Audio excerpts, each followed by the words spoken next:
When people asked him about his mother, he always answered the same way. "She ruined my life," he said it calmly, like it was a fact, like saying the sky is blue. Those words had lived inside him for years.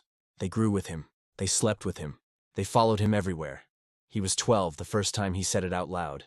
His mother stood in the kitchen that day. The pot on the stove was empty again. The room smelled like smoke and burnt oil, but there was no food. Just heat, just noise. "Why are you like this?" he shouted. She didn't shout back. She never did. She just stood there, thin, quiet, her eyes tired like someone who hadn't slept properly in years. "I didn't ask to be born," he said. "You should have left me with my father." That was the day something broke between them. Or maybe it had already been broken for a long time. He grew up poor, but not the kind of poor people talk about in movies. This was the silent kind. The kind where your shoes don't fit, but you pretend they do. The kind where you drink water to kill hunger. The kind where you stop asking for things because asking hurts more than not having. His mother worked small jobs, cleaning, washing, selling food on the street when she could. Some days she came home with money. Some days she came home with nothing. Every night she locked her door early. Every night she cried quietly. He noticed, but he never asked. He was always angry. At school he fought. At home he stayed quiet or exploded. There was no middle. Other boys talked about their fathers. How they were strict, how they were strong, how they beat them sometimes but still bought them food. He had no father. At least that's what his mother said. "He left," she would say. "That's all you need to know." That sentence burned him more than hunger ever did. When he was 16, things got worse. His friends started changing. Phones, clothes, and confidence. They laughed louder, walked taller. He knew where the money came from. He went home one night and asked his mother for money.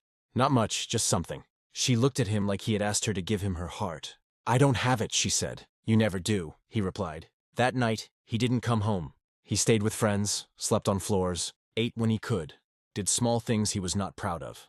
When he returned days later, his mother was thinner. She didn't shout. She didn't ask questions. She just looked at him like she was afraid he might disappear again. That look made him angrier than words ever could. By the time he was 22, he had left home completely. No goodbye, no note. He told himself he was free, but freedom didn't feel how he imagined it. Life was hard, harder than he expected. Jobs came and went. Money disappeared fast. Trust was rare. Sleep was light. Sometimes late at night, when the city was quiet, he thought of her. Not with love, with blame. If she tried harder. If she told me the truth. If she wasn't so weak. Those thoughts kept him warm. They gave him someone to hate, someone to blame. Years passed. He heard she was sick. He didn't go. He heard she was worse. Still, he didn't go. Then one day a neighbor found him. "She's gone," the man said. Just like that, gone. The funeral was small, very small, no friends, no family, just a few neighbors who came out of respect, not love. He stood there, hands in his pockets, face empty. People expected him to cry, but he didn't. All he felt was nothing. After the burial, an old woman walked up to him. She had known his mother for years. "She left something for you," the woman said. She handed him an envelope, old yellow, folded many times. His name was written on it, in his mother's handwriting. His chest tightened for a second. Just a second. Then he laughed. "Too late," he muttered. He put the letter in his bag and forgot about it. Days later, in his small room, during a night with no sleep, he found the envelope again. It stared at him. He wanted to throw it away. He didn't. He opened it slowly. The paper inside was thin, fragile, like it might break if handled roughly. The writing was shaky. She must have been weak when she wrote it. He started reading. "My son, if you're reading this, I am no longer here." He stopped, swallowed, continued.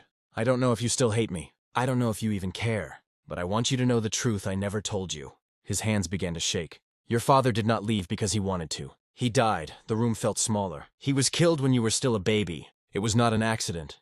It was not sickness." His heart started beating fast. He owed powerful people money, the kind of people who don't forgive. He stood up. "When they couldn't find him anymore, they came for me." His breath became shallow. "They said if I ever spoke about him, if I ever told you the truth, they would take you." The paper trembled in his hands. I believed them. Tears blurred his vision.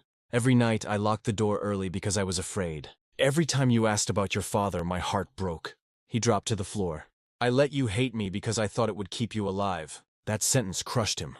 "I worked until my body failed. I stayed quiet when you insulted me. I watched you walk away and I said nothing." Tears fell freely now, not because I didn't care, but because I loved you more than my own life. His chest hurt. "I am sorry I was not strong in your eyes. I am sorry you felt alone." He couldn't breathe properly. "Everything I did wrong was done to protect you." Silence filled the room. If you ever become a father, please be kinder than I was allowed to be. The letter ended there, no signature. Just love written between every line. He stayed on the floor for hours, crying, shaking, breaking. All the memories returned. The locked doors, the quiet nights, the tired eyes. It all made sense now. The anger had nowhere to go anymore. It turned inward. He whispered her name. Again and again. And again. But she wasn't there. The next morning, he went back to the house he grew up in. The walls were old. The paint was peeling. He sat on the floor where she used to sit. For the first time in his life, he spoke to her softly. I didn't know, he said. I'm sorry. The house didn't answer. But somehow, the silence felt different. Years later, he tells this story quietly.